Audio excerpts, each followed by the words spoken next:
Hello everyone, welcome to another episode of Physio TV. Myself, Vaishnavi Kotkar, musculoskeletal resident from Sancheti Institute for Orthopaedic and College of Physiotherapy.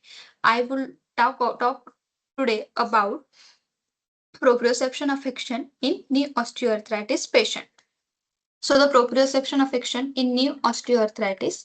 So knee osteoarthritis is a progressive degenerative joint disease which is affecting articular cartilage, which causes the thickening and the erosion of the joint articular cartilage, then the sclerosis and remodeling of the subchondral bone, and the inflammation of the synovial, that is also called as the synovitis. So structural degeneration leads to the pain, stiffness, joint instability, reduced range of motion, and functional limitations. Epidemiological burden in India. So, knee osteoarthritis cases rises from 23.46 million to 62.35 million in a years. In 13 years, this reflects a rapidly increasing disease burden. So, prevalence ranges from 32% to 64%, which indicates widespread population impacted. So major contributing factors for the knee osteoarthritis is age, obesity, sedentary lifestyle, and delayed intervention drive progression. This increase joint stress and the disease risk, which lead to the disability and reduce the quality of life, add significant healing and the economic burden. So the proprioceptive impairment in the knee osteoarthritis. So first is joint position sense. So there is a altered joint position sense or reduced ability to perceive knee joint position. Second, kinesthesia. So impaired sense of knee joint movement. Fourth sense, so decrease the awareness of the joint motion or the joint force. Peripheral mechanoreceptor dysfunction, damage to the sensory receptors which are present in the knee. Arthrogenic muscle inhibition, so reduce the muscle activation due to the pain, and central sensorimotor integration alteration, so impaired processing of sensory information in the brain. So proprioception in the knee osteoarthritis. So the mechanism behind proprioceptive defects first is the peripheral mechanoreceptor dysfunction, second is the arthrogenic muscle inhibition, and third is the central sensorimotor alteration. So first is a peripheral mechanoreceptor dysfunction which lead to damage to the joint receptors, reduced sensory input to the central nervous system. Second, arthrogenic muscle inhibition which causes reflex inhibition of quadriceps, muscle weakness, and reduced dynamic stability. Third is the central sensoromotor alteration. So the chronic pain altered the central nervous system processing, delayed motor responses, and impaired joint control. So we'll see one by one. So first is the peripheral mechanoreceptors pathology which is present in the knee osteoarthritis patient. So the peripheral mechanoreceptor pathology is a major contributor to proprioceptive defect in the knee osteoarthritis. So structural changes such as capsular fibrosis, synovial hypertrophy, osteochondral degeneration attenuate the firing of low threshold mechanoreceptors. These changes introduce the quality and the quantity of afferent sensory input from the knee joint.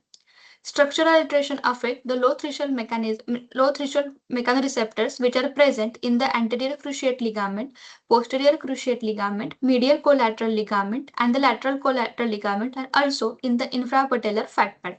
So first, basically joint structural changes which lead to the mechanoreceptor dysfunction and which lead to the reduced joint position sense feedback. The type of mechanoreceptors which are affected in the knee osteoarthritis. So these are the types, what are the functions and what are the impact in the knee OA patient which are given in this table. So first is the Ruffini endings type 1 and type 2. So their functions are the static stretch and joint position sense. So the impact, so reduce the positional accuracy which is seen in the knee osteoarthritis patient. Second is the Pansian corpuscles type 2. So their function are the rapid motion and acceleration. Impact in the knee OA patient is the impaired motion detection. Then third, Golgi Mazzoni corpuscles, which are the interstitial tension sensing receptors, which alter force perception in the knee osteoarthritis patients. Then neuroinflammatory modulation in knee osteoarthritis patient. So synovial effusion and cytokine mediated inflammation, interleukin 1 beta, TNF alpha activate heterotrophic group third and the fourth nociceptors. This nociceptor input induce presynaptic inhibition of type 1A and type 2 afferent arising from muscle spindle and the Golgi tendon organ via interneuron in the dorsal horn, that is the substantia gelatinosa. This process precipitates arthrogenic muscle inhibition, which are characterized by voluntary activation defect in the vastus medialis obliquus, which could reduce 50 to 40% reduction. So, pus superimposition technique, then rectus femoris muscle. Diminished alpha motor neuron drive.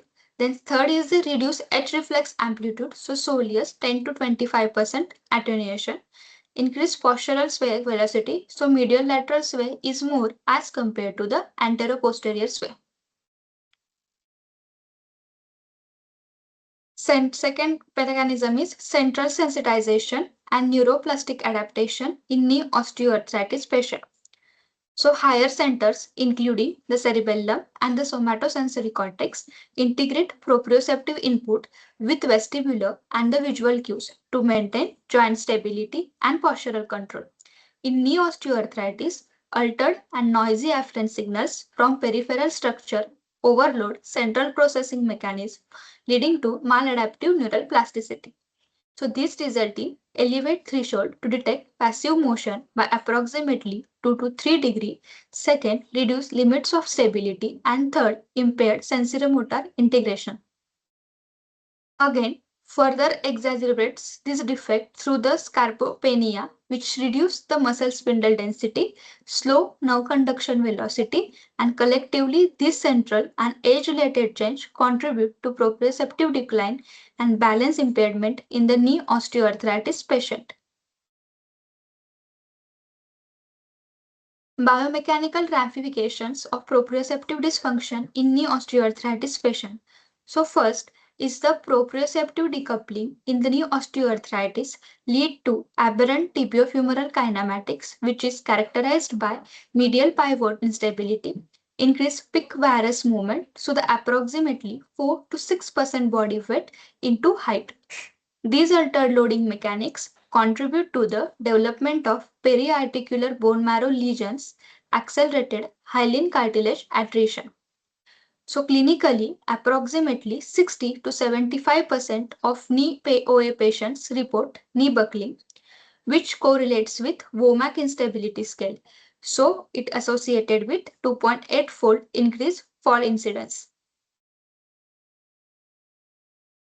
So the biomechanical ramification in knee osteoarthritis. So first is the clinical outcome. So basically in knee osteoarthritis, there is increasing the risk of 60 to 75% of knee buckling, which is correlate with the WOMAC instability subscale, 2.8-fold increases for the fall incidence. Second, load augmentations. So it increase the peak varus movement, so 4 to 6% of body weight into the height. Third, proprioceptive decoupling. So loss of accurate sensory motor coupling. Third, structural consequences. So periarticular bone marrow lesions and accelerated hyaline cartilage attrition. Final, apparent tibiofemoral kinematics. So medial pivot instability and altered joint mechanics. So these are the some proprioceptive exercises which we are given in the knee osteoarthritis patient to improve the proprioception or the joint position sense, also to improve the function, to reduce the pain. So first is a static quadriceps, which are also known as a isometric holds for the quadriceps muscle. So their target or their neurophysiological target is the muscle spindles and the Golgi tendon organs. So their mechanism or rationale which enhance the low threshold afferent firing without the joint stress.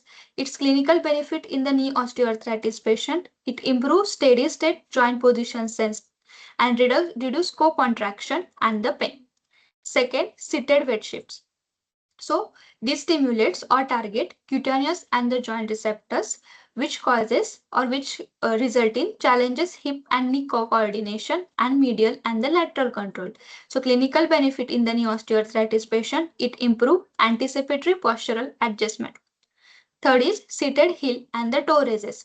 So neurophysiological target is the ankle knee proprioceptors mechanism or the rationale of this exercise. It trains isolated multiplanar control and clinical benefit in new osteoarthritis patients. It improve velocity discrimination and reduce joint position error by 20 to 30%. Then fourth one is a standing heel and the toe raises. So the calf or the knee mechanoreceptors are the targeted neurophysiological structure. Their mechanism are which adds the vertical loading to enhance eccentric control, reduce osteoarthritis related sway, and improve the balance. This is the clinical benefit which is seen in the knee osteoarthritis patient. Then second last, step up and the step down.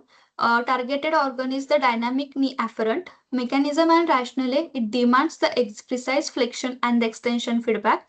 Its clinical benefit in the knee osteoarthritis patient, it enhances dynamic joint position sense and improves stairs function.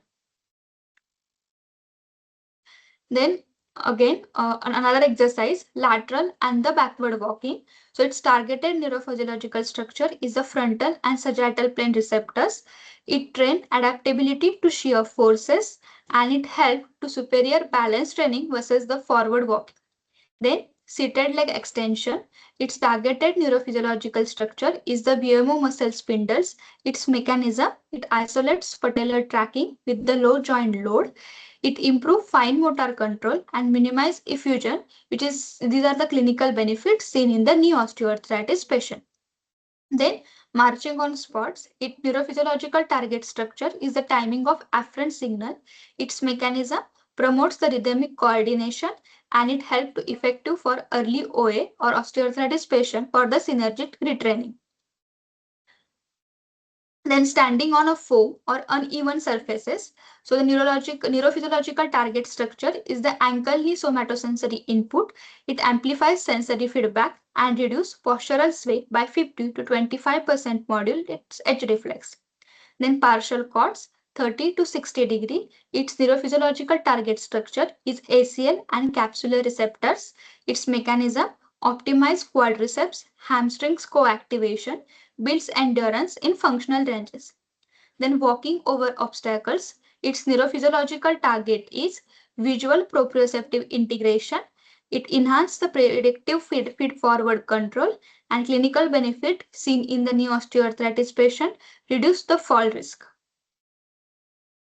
So the evidence from recent studies on proprioceptive training in knee osteoarthritis patient.